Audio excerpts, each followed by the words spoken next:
Welcome to our channel world teacher news. మన వీడియోలన్నీ కూడా మానసిక ప్రశాంతతకు సంబంధించినవి. ఈరోజు ఎవ్వడికి మనశ్శాంతి లేదు. ఎల్కేజీ పిల్లవాడి దగ్గర నుంచి పీజీ చేసే వాళ్ళ వరకు ఎవ్వడికి కూడా మనశ్శాంతి లేదు. ఆ మనశ్శాంతిని కలిగించేటువంటివే మన జ్ఞాన ప్రసూనాలు అనేటువంటివి. ఇవి ఉదయాన్నే ఆరింటప్పుడు కానీ లేకపోతే సాయంత్రం పూట మీరు నిద్రించే సమయంలో ఈ వరల్డ్ టీచర్ న్యూస్ అనేటువంటి యూట్యూబ్ని మీ టీవీకి యాడ్ చేసినట్లయితే మొత్తం 920 వీడియోలు వస్తాయి. మొత్తం మానసిక ప్రశాంతతకు సంబంధించినవే. ఇది కులానికి మతానికి సంబంధించినవి కానే కాదు. ప్రతి ఒక్కరూ నేను అనాల్సిందేగా. ఏ కులం వాడైనా ఏ మతం వాడైనా, స్త్రీ అయినా పురుషుడైనా నపుంసకుడైనా కానీ చివరికి నేను అనాల్సిందేగా. మనుషులే కాదు, కుక్క అయినా నక్కైనా పంది అయినా పాము అయినా ఏదైనా నేను అనాల్సిందే. అసలు నేనెవడిని అది నేను అనేటువంటి మూలానికి పోయి ఆలోచించు. రమణ మహర్షి యొక్క తత్వం, జిల్లెళ్ళమూడి అమ్మవారి యొక్క తత్వం, సద్గురు సుబ్రహ్మణ్య గారి యొక్క తత్వం, వీరబ్రహ్మేంద్ర స్వామి యొక్క తత్వం, యోగి వేమన తత్వం, వీళ్ళందరిది కూడా ఒకటే. నేను ఎవడిని, నేను అనేటువంటి మూలానికి వెళ్ళారు వాళ్ళందరూ కూడా. మనం వెళ్ళలేకపోయాం అని అందుకని మనం సామాన్య మానవులు అయ్యాం.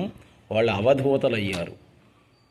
వాళ్ళ యొక్క మాటలు ప్రవచనాలు విని మనం మానసిక ప్రశాంతత పొందడం తప్ప చెయ్యగలిగింది ఏమీ లేదు. మనకు కావాల్సింది వ్యూస్ కాదు, అదే నేను అందరితో అనేది. ఈ ఆత్మతత్వాన్ని ఆధ్యాత్మిక తత్వాన్ని పెడితే వ్యూస్ ఎలా వస్తాయంటున్నారు మా వాళ్ళందరూ, మా ఫ్రెండ్స్, మా స్టూడెంట్స్, పిల్లలు. నాకు కావాల్సింది వ్యూస్ అవసరంలే. చాలామంది మన వాళ్ళు కాదు, ఇతర దేశాల్లో ఉండేటువంటి వాళ్ళు కూడా, మన తెలుగు వాళ్ళు నాకు ఫోన్ చేసి బాగుంది సార్, కంటిన్యూ దిస్ ప్రోగ్రామ్ అంటున్నారనమాట. చాలా అజ్జాలు నాకు అంతే. కాబట్టి మానసిక ప్రశాంతతకు సంబంధించినవే కాబట్టి ఇవన్నీ కూడా మీరు చూసి మనశ్శాంతిని పొందండి. అంతకంటే మనం చేయగలిగింది ఏమీ లేదన్నమాట. చూడండి, నేనెవడిని అనేటువంటి దానికి సమాధానం దొరికితే చాలు. నీకు ఇంకా ప్రతి ప్రశ్నకు సమాధానం దొరికినట్లే. అసలు గురువు అంటే ఎవరు చెప్తున్నాడు చూడండి సద్గురు సుబ్రహ్మణ్యం గారు. గుర్తుకు తెచ్చేటువంటి వాడే గురువు అంతే. గురువు అంటే కుకారస్త్వంధకారస్య రుకారస్థ నిరోధక అంటాం కదా, అంధకారాన్ని పోగొట్టేటువంటి వాడే గురువు అని. కానీ ఈయన కొత్త నిర్వచనం చెప్పాడు, గుర్తుకు తెచ్చేటువంటి వాడే గురువు. దృష్టిని ద్రష్ట వైపుకు మళ్లించేవాడే గురువు. చూడండి ఏం చెప్పాడు. దృష్టి అంటే మన చూపు, ద్రష్ట అంటే చూసేవాడు. ఈ గురువు అంటే ఎవరంటే నీ దృష్టిని ద్రష్టా వైపుకు మళ్లించేటువంటి వాడే అసలైనటువంటి గురువు అని చెప్పారు గురువుగారు. అసలు గురువుకి మరుగు అనేటువంటిది లేనే లేదు. ఆయనకి మరుగు అనేటువంటిది లేనే లేదన్నమాట. వెలుపల రూపంగా లోపల స్వరూపంగా ఉంటాడు సద్గురువు అనేటువంటి వాడు. ఆయన స్వరూపం నిత్యముక్త, వ్యవహారం నిత్య సాంగత్యం. నేనెవడిని అనేటువంటి దానికి సమాధానం దొరకక వేదాలే మోగబోయాయి. చూడండి ఏం చెప్తున్నాడు. కాబట్టి నేను అనేటువంటి మూలానికి పో అనుకున్నాడు. నేను అనేది అనేటువంటి దాని పక్కన నువ్వు ఇంకా ఏది చేర్చినా కానీ అది కాదు అంటున్నాడు అనమాట. నా పేరు శ్రీరామూర్తి. చూడండి, నేను నేను అంటున్నాం. కాబట్టి అంటే తల్లిదండ్రులు పెట్టినటువంటి పేరుని నీకు ఇష్టం లేకపోతే ఏం చేసుకుంటున్నావు, మార్చుకుంటున్నావు, అంతే కదా. కానీ నేనుని మార్చుకోగలవా? అది మారదు. నేను అనేటువంటిదే నిజమైనటువంటి నీ చిరునామా. అది నీ సొంత ఇల్లు నేను అనేటిది. మీ అమ్మా నాన్న వాళ్ళు పెట్టినటువంటి పేర్లు ఇవన్నీ కూడా అద్దిళ్ళ లాంటివి. ఈరోజు ఉంటాయి రేపు పోతూ ఉంటాయంటారు సద్గురు సుబ్రహ్మణ్యం గారు. అందుకే నీవు నీలాగే ఉండు, నీవు నీ లోపల ఉండు, నీవు నీవై ఉండు, అంతే చాలు. ప్రతి ఒక్కడూ కూడా నేనున్నాను నేనున్నాను నేనున్నాను అంటాడు. నువ్వున్నావా అంటే ఏమంటాడు వాడు చెప్పు. నేనున్నాను అని అంటాడు. కానీ నేను ఉన్నాను అని అంటాడు, కానీ నేను అనేది ఏదో వాడికి తెలియదు. ఇంతకు ఒక వస్తువు అనేది ఉంది, నేనున్నాను అనేది. నేను అనేటువంటిది మూలానికి పోలేకపోతున్నాడు అన్నమాట మానవుడు. అందుకే ఈ జీవుడికి కష్టాలు నష్టాలు ఇవన్నీ కూడా వస్తూ ఉన్నాయి.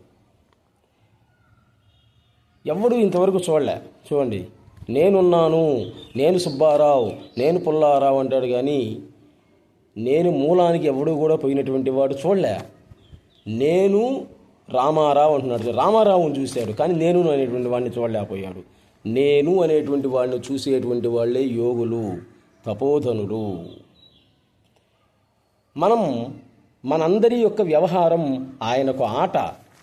చూడండి ఇక్కడ ఏం చెప్తున్నాడు, మనందరం నాకు ఈ ఆకారం ఇచ్చాడు, ఈ రంగు కొట్టాడు, ఈ షర్ట్ వేసాడు, ఈ ఆకారాన్ని ఇచ్చాడు, మీకు అటువంటి రంగు ఇచ్చాడు, అటువంటి అవయవాలు ఇచ్చాడు, అటువంటి ఆకారాన్ని ఇచ్చాడు. అంటే పైనుండేటువంటి వాడు ప్రతి ఒక్కడికి కూడా ఒక్కొక్క వేషాన్ని ఇచ్చి వీళ్ళు నటిస్తూ ఉంటే పైనున్నటువంటి వాడు ఆనందపడుతూ ఉన్నాడు. చూడండి ఏం చెప్పారో గురువుగారు, నటన మొత్తం కూడా నటనే, ప్రతి ఒక్కడు నటనే. ఎమ్మెల్యేగా నటిస్తున్నాడు, ముఖ్యమంత్రిగా నటిస్తున్నాడు, ఉపాధ్యాయుడిగా నటిస్తున్నాడు, అంతా నటనే. కాబట్టి ఈ నటన నీకు నేర్పింది, ఆ వేషం ఇచ్చింది ఎవరు? వాడు పైన ఉన్నటువంటి వాడు అనమాట. వాడు ఆనందపడుతూ ఉన్నాడు.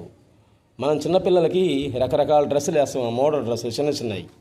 చిన్నపిల్లల కంటే పర్వాలేదు, ఇప్పుడు పెద్దవాళ్ళే వేసుకుంటున్నారు అనమాట. మా అందాన్ని చూడు అని.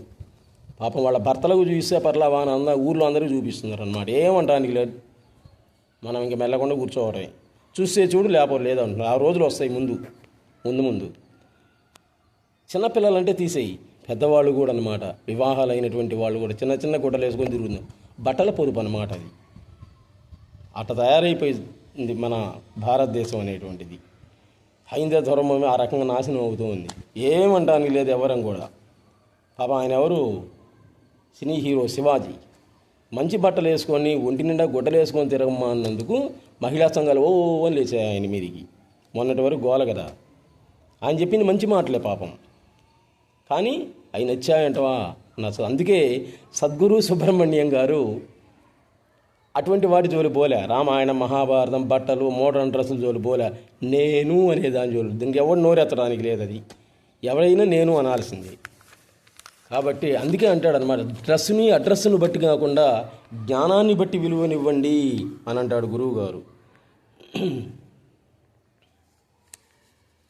జ్ఞానాన్ని బట్టి విలువనివ్వటం అనేటువంటిది చాలా కష్టం. అది చెప్పింది ఆయన అన్నమాట. పోయింది మధ్యలో.